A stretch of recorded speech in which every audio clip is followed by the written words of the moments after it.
Mohun Bagan east বেঙ্গলের মতো এই চিংড়ি ইলিশের লড়াইও কিন্তু আদি অনন্তকালের। তবে সত্যি কথা বলবো কি, আমার কিন্তু এই দুইখানাই বড্ড প্রিয়। হ্যালো বন্ধুরা, আশা করি সকলে খুব ভালো আছো। আহারি বিহারে আর একটি নতুন ব্লগে তোমাদেরকে স্বাগত। বন্ধুরা, আজকের ভিডিওতে আমি তোমাদের সাথে এমন একখানা চিংড়ি পোলাওয়ের রেসিপি শেয়ার করব, যার রান্নার কৌশলের মধ্যে শুধু অভিনবত্বই নেই, স্বাদেও কিন্তু হয় দুর্দান্ত। চিংড়ি পোলাও বানানোর জন্য আমি সবার প্রথমে এখানে নিয়ে নিয়েছিলাম প্রায় 250 গ্রাম মতো গোবিন্দভোগ চাল। এই পোলাও কিন্তু গোবিন্দভোগ চালে খেতে বেশি ভালো হয়। আর এই পোলাও কেন এত সুস্বাদু হয়, তার সঙ্গে সঙ্গে পোলাওয়ের চাল কিভাবে একদম ঝরঝরে থাকবে, সেই সমস্ত ছোট ছোট টিপসই কিন্তু আজকের ভিডিওতে আমি তোমাদের সাথে শেয়ার করব। সবার প্রথমে চালটাকে আমাদের ভালো করে ধুয়ে নিতে হবে। তবে যেহেতু গোবিন্দভোগ চাল খুব ছোট দানার চাল, তাই ধোয়ার সময় খুব হালকা হাতেই ধুতে হবে, যাতে কোনোভাবে চালের দানা ভেঙে না যায়। তাহলে পরবর্তীকালে যখন আমরা রান্না করব, সেক্ষেত্রে কিন্তু চাল গলে যেতে পারে, মানে পোলাও কিন্তু তাহলে ঝরঝরে হবে না। আমি মোটামুটি হালকা হাতে চালটাকে 2 থেকে 3 বার মতো ভালো করে ধুয়ে নিয়েছিলাম।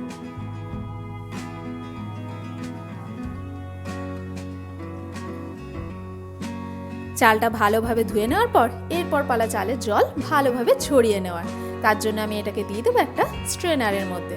আর স্ট্রেনারে দিয়ে এটাকে কিন্তু আমি ফ্যানের তলায় দেওয়ার দরকার নেই, জাস্ট নর্মাল টেম্পারেচারে উল্টে পাল্টে মাঝে মাঝে এটাকে চালটাকে একটু শুকিয়ে নেব, যাতে এর ম্যাক্সিমাম জলটাই বেরিয়ে যায়।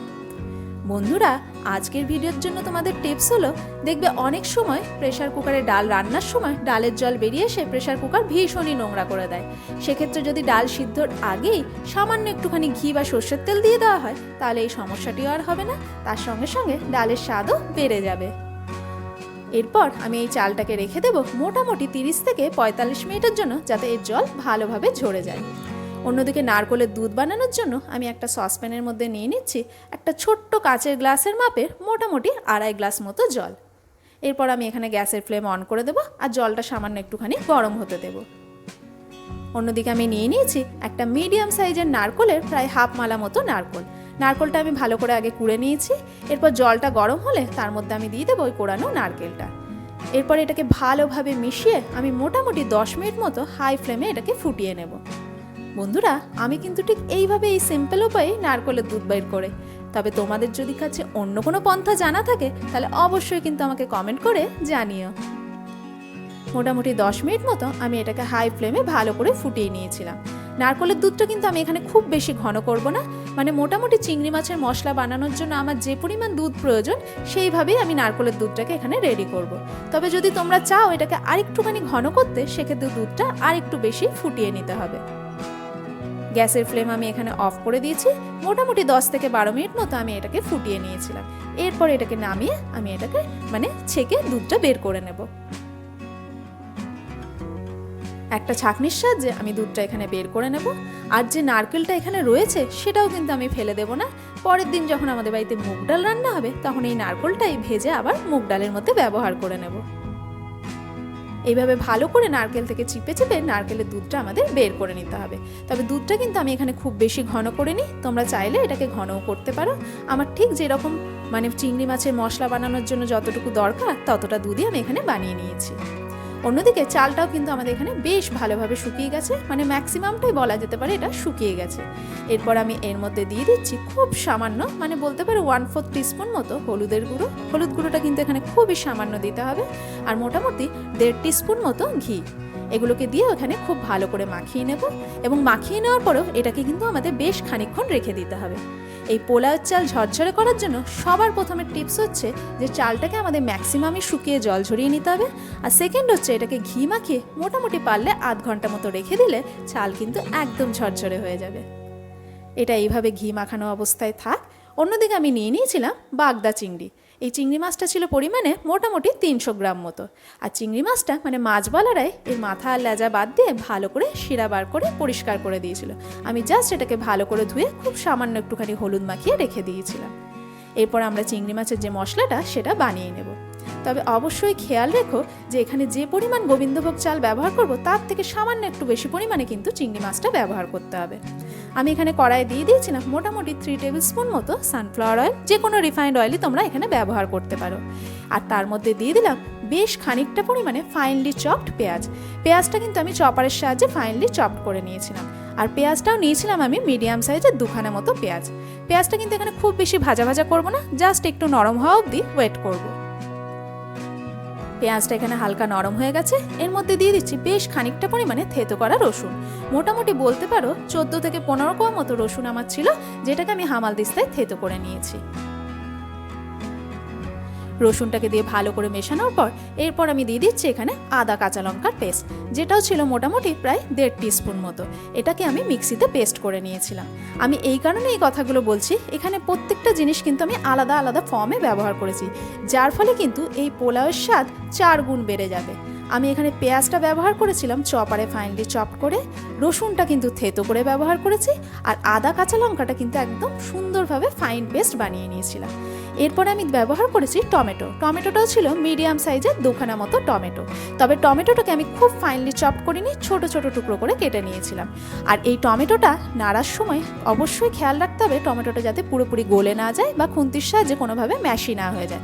জাস্ট এটাকে একটুখানি আমাদের পেঁয়াজ আদা রসুনের সাথে কষিয়ে নিতে হবে। এরপরে দিয়ে দেবো বেশ কিছু মশলা। দিয়ে দিচ্ছি সামান্য একটুখানি হলুদ গুঁড়ো, একটুখানি লাল লঙ্কার গুঁড়ো, সামান্য একটুখানি ধনে গুঁড়ো, একটুখানি জিরে গুঁড়ো, একটুখানি গোলমরিচের গুঁড়ো আর 1 চামচ মতো চিনি। সমস্ত মশলার পরিমাপ আমি কিন্তু এখানে মেনশন করে দিয়েছি। আর তোমরা এটাও দেখতে পেলে মশলা আমি ব্যবহার করেছি ঠিকই, কিন্তু সেগুলো কিন্তু খুবই সামান্য পরিমাণে। মশলাটাকে দিয়েও এখানে ভালো করে মিশিয়ে আমাদের একটুখানি কষিয়ে নিতে হবে। এখানে ফ্লেমটা কিন্তু মিডিয়াম টু লোতে রাখতে হবে। মশলা ভালোভাবে কষানো হয়ে গেলে এরপর আমি এখানে অ্যাড করে দেব চিংড়ি মাছটা। চিংড়ি মাছটা আমি কিন্তু জাস্ট হলুদ মাখিয়ে রেখেছিলাম, এখানে কিন্তু আমি কোনো নুন অ্যাড করিনি। আর এই কাঁচা চিংড়ি মাছটাই কিন্তু আমি এখানে অ্যাড করে এরপর মশলার সাথে কষাবো। কোনোভাবেই চিংড়ি মাছটা কিন্তু আগে ভেজে নেওয়া যাবে না, কারণ চিংড়ি মাছের যে রান্নার প্রসেসটা আছে তাতে কিন্তু এটা ওভারকুকড হয়ে যেতে পারে। সেক্ষেত্রে চিংড়ি মাছটা ভীষণ চিউই হয়ে যেতে পারে। তার জন্য মশলার সাথে চিংড়ি মাছটা দিয়ে আমরা একটুখানি কষাবো। চিংড়ি মাছটা ভালো করে কষানো হয়ে গেলে আমি এখানে দিয়ে দিলাম খুবই সামান্য, মানে 1/4 টিস্পুন মতো একটুখানি গরম মশলার গুঁড়ো, আর দিয়ে দিলাম আন্দাজ মতো নুন, আর দিয়ে দিচ্ছি খানিকটা পরিমাণে ধনে পাতা কুচি। সেগুলোকে দিয়েও এখানে ভালো করে মিশিয়ে নেব। এখানে গ্যাসের ফ্লেম কিন্তু একদম লোতে রেখে আমাদের পুরোটা কষাতে হবে। চিংড়ি মাছ আর মশলা যখন ভালোভাবে কষানো হয়ে যাবে, তারপরে আমরা যাতে চিংড়ি মাছটা কোনোভাবে ওভারকুক না হয় তার জন্য এরপরে অ্যাড করব আমরা নারকেলের দুধটা। আমি এই রান্নায় কিন্তু কোনো কাঁচা জল ব্যবহার করব না, যেটা ব্যবহার করব সেটা হচ্ছে নারকেলের দুধটা। পুরো দুধটাই আমার মনে হয়েছিল এখানে লেগে যাবে, তাই আমি পুরোটাই এখানে দিয়ে দিলাম। সেটাকে দিয়ে খুব ভালো করে মিশিয়ে নেব। আর এই নারকেলের দুধ ব্যবহারের জন্য চিংড়ি মাছের মশলার টেস্ট তো বাড়বে, তার সঙ্গে সঙ্গে পোলাওয়ের টেস্টও 4 গুণ বেড়ে যাবে। ভালো করে মিশিয়ে আমি কিন্তু আর কোনো ঢাকা চাপা দেবো না। মোটামুটি এটাকে 5 থেকে 7 মিনিট মতো মিডিয়াম ফ্লেমে হতে দিয়েছিলাম, আর যতক্ষণ অবধি মানে জলটা একটুখানি শুকিয়ে আসে। তবে এখানে জলটা কিন্তু পুরোপুরি শুকালে চলবে না, কারণ এটা দিয়ে কিন্তু আমরা পোলাওয়ের খানিকটা পদ বানাবো। তোমরা দেখতেই পাচ্ছ এখানে জলটা বেশ খানিকটা শুকিয়ে এসছে, তবে পুরোটা কিন্তু আমি এখানে শুকাইনি। এরপর আমি গ্যাসের ফ্লেম অফ করে দিয়েছি, আর এটাকে আমি নামিয়ে নেব। চিংড়ি মাছের মশলার রং দেখে আশা করি বুঝতেই পারছো এটা কতটা সুস্বাদু হতে পারে। যেমন এর গন্ধ উঠছিল তেমনই এর টেস্ট ছিল। যদি তোমরা পোলাওয়ে নাও ব্যবহার করে থাকো, তোমরা এমনি ভাতের সাথেও কিন্তু এই রেসিপিটা বানিয়ে খেতে পারো। এটা আমি রেখে দিচ্ছি, পরে যখন আমরা পোলাও বানাবো তখন এটা ব্যবহার করব। অন্যদিকে পোলাওয়ের জন্য আমি কড়াই দিয়ে দিলাম মোটামুটি 2 টেবিল স্পুন মতো সানফ্লাওয়ার অয়েল, আর তার মধ্যে দিয়ে দিচ্ছি বেশ কিছু গোটা মশলা, 2টো তেজপাতা, 2টো ছোটো এলাচ, 1 টুকরো দারচিনি, 3 থেকে 4টে মতো লবঙ্গ, আর সামান্য একটুখানি জয়িত্রী। মশলাগুলো কিন্তু আমি এখানে খুব বেশি ভাজা ভাজা করবো না, মানে খুব বেশি ডার্ক কালার নিয়ে আসবো না। গোটা মশলাগুলো জাস্ট হালকা একটু ভাজা ভাজা হয়ে এলে তার মধ্যে আমি দিয়ে দেবো ম্যারিনেটেড চালটা, মানে যেটা আমি হলুদ আর ঘি মাখিয়ে রেখেছিলাম। চালটা আমি মোটামুটি আধ ঘন্টা অবধি, মানে বলতে পারো চিংড়ি মাছটা প্রিপেয়ার করতে আমাদের যতক্ষণ টাইম লেগেছে ততক্ষণ অবধি রেখে দিয়েছিলাম। এরপর চালটাকে আমাদের এখানে একটুখানি সময় নিয়ে ভাজা ভাজা করতে হবে। মোটামুটি 8 থেকে 9 মিনিট মতো আমি এটাকে একটুখানি মিডিয়াম টু লো ফ্লেমে ভাজা ভাজা করে নিয়েছিলাম। এই চালটা এখানে যত সুন্দরভাবে ভাজা হবে পোলাও কিন্তু গলবে না, ততটাই ঝরঝরে হবে। এটা হচ্ছে পোলাও ঝরঝরে করার 3rd টিপস, যে চালটা আমাদের কিন্তু এখানে ভালো করে ভেজে নিতে হবে। আমি মোটামুটি 7-8 মিনিট মতো চালটাকে এখানে ভালো করে ভাজা ভাজা করে নিয়েছিলাম। দেখতেই পাচ্ছ কড়াইয়ের গা থেকে চালটা কিন্তু ছেড়ে যাচ্ছে, বুঝতেই পারছো সুন্দরভাবে এটা ভাজাও হয়ে গেছে, কোনোভাবে কিন্তু কড়াইয়ের গায়ে লেগে নেই। এরপর আমি এর মধ্যে অ্যাড করে দেবো পরিমাণ মতো জল। যে কাপের মাপে আমি গোবিন্দভোগ চাল নিয়েছিলাম সেই কাপের মাপেই আমি এখানে জল দিচ্ছি। জেনারেলি আমরা যে পরিমাণ চাল নিই তার ডবল জল নিই, কিন্তু আমি এখানে 1 কাপ চালের জন্য 1.25 কাপ মতো জল ব্যবহার করেছি। যেটুকু জল আমি ব্যবহার করলাম না সেটা আমি কিন্তু পরে ব্যবহার করব, মানে সেকেন্ড স্টেপে। ভালো করে জলটা দেওয়ার পর মিক্স করে নিয়ে আমি দিয়ে দিচ্ছি এর মধ্যে আন্দাজ মতো নুন। নুনটা অবশ্যই আন্দাজ করে দিও, কারণ আমরা চিংড়ি মাছের মশলায় কিন্তু নুন ব্যবহার করেছি। আর খুব সামান্য অল্প, মানে হাফ চামচ মতো চিনিও দিয়ে দিলাম। আর দিয়ে দিলাম বেশ কয়েকটা কাঁচা লঙ্কা, যেটা আমি একটু সুন্দর তেরচা করে স্লিট করে নিয়েছিলাম। এখানে চিনিটাও কিন্তু খুব সামান্য দিতে হবে, মানে এই পোলাওটা কিন্তু মিষ্টি মিষ্টি না, একদম ইউনিক স্বাদের, প্রত্যেকটা স্বাদের সুন্দরভাবে ব্যালেন্স হবে সেই রকমভাবে চিনিটাও আমাদের এখানে ব্যবহার করতে হবে। এরপর আমি এটাকে চাপা দিয়ে হতে দিয়েছিলাম যতক্ষণ না অবধি এর জলটা ভালো করে শুকিয়ে আসছে। আর ফ্লেমটা অবশ্যই আমি এখানে একদম লোতে করে দেব। দেখো আমাদের এখানে জলটাও কিন্তু বেশ সুন্দরভাবে শুকিয়ে এসছে, মানে অ্যাবজর্ব করে নিয়েছে। তবে চালটা কিন্তু আমাদের পুরোপুরি কুকড হয়নি, মানে ভালোভাবে সিদ্ধ কিন্তু এখনো হয়নি। এরপর আমি এর মধ্যে অ্যাড করে দেবো ওই চিংড়ি মাছের মশলাটা, যেটা আমি রেডি করে রেখেছিলাম। মশলাটাকে দিয়েও এখানে খুব ভালোভাবে মিক্স করব। মানে ফার্স্ট স্টেপে, পোলাও বানানো ফার্স্ট স্টেপে আমরা প্রথমে পোলাওটাকে রেডি করব, সেটা মোটামুটি 70% মতো। বাকি 30% আমি এই চিংড়ি মাছের মশলা দিয়ে পোলাওটাকে রেডি করব। চালটা কিন্তু আমাদের এখানে এখনও পারফেক্টলি কুকড হয়নি। মশলাটাকে দিয়ে এখানে ভালো করে মিশিয়ে নেওয়ার পর আমি আরেকটুখানি এখানে জল অ্যাড করবো ওই মশলার বাটিটা ধুয়ে। আর এই জলের পরিমাণটাও হবে যেটুকু জল আমি তখন দিইনি, মানে যে 1/4 কাপ জল বাকি ছিল 2 কাপের মধ্যে, সেই জলটা আমি এখানে অ্যাড করে দিলাম। আর জলটাকে দিয়েও খুব ভালো করে মিশিয়ে নেব। ফ্লেম কিন্তু একদম লোতে থাকবে, নইলে কিন্তু জল শুকিয়ে যাবে, চাল ভালোভাবে সিদ্ধ হবে না। এরপর এটাকে আমি ঢাকা দিয়ে আরও খানিকক্ষণ অবধি হতে দেব, যতক্ষণ না অবধি চালটা আমাদের যেরকম চাইছি ততটা অবধি সিদ্ধ না হচ্ছে। মোটামুটি এটা হতেও আরও 5-7 মিনিট মতো আমার সময় লেগেছিল। আর 5-7 মিনিটের মধ্যে বাকি জলটাও এটা অ্যাবজর্ব করে নিয়েছিল পোলাওটা। আর চালটাও কিন্তু আমাদের এখানে পারফেক্টলি কুকড হয়ে গেছিলো। চালটা এখানে কিভাবে পারফেক্টলি কুকড হয়েছে সেটাও আমি তোমাদেরকে দেখাই। চালটা কিন্তু ভেঙে যাচ্ছে, কিন্তু একদম ম্যাশি হয়নি। চালটা যদি ম্যাশি হয় তাহলে কিন্তু পোলাও গলে যাবে, সেই জন্য চালটা ভেঙে যাওয়া অবধি কিন্তু আমাদেরকে চালটাকে কুক করে নিতে হবে। এরপর সবার শেষে দিয়ে দিলাম 1 টিস্পুন মতো ঘি। ঘিটাকে দিয়ে আমি কিন্তু সঙ্গে সঙ্গে গ্যাসের ফ্লেম অফ করে দিয়েছি।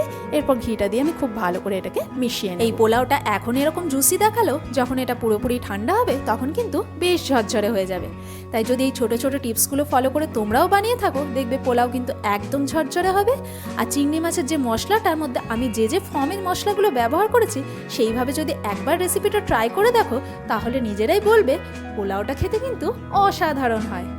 মোটামুটি 10 মিনিট ঠান্ডা হওয়ার পরে দেখো পোলাওটা কিন্তু বেশ খানিকটা ঝরঝরে হয়ে গিয়েছিল। এরপর পালা গরমা গরম সার্ভ করা। যে কোনো রবিবারের মেনুতে বা বাড়িতে গেস্ট এলেও তোমরা কিন্তু ট্রাই করে দেখতে পারো।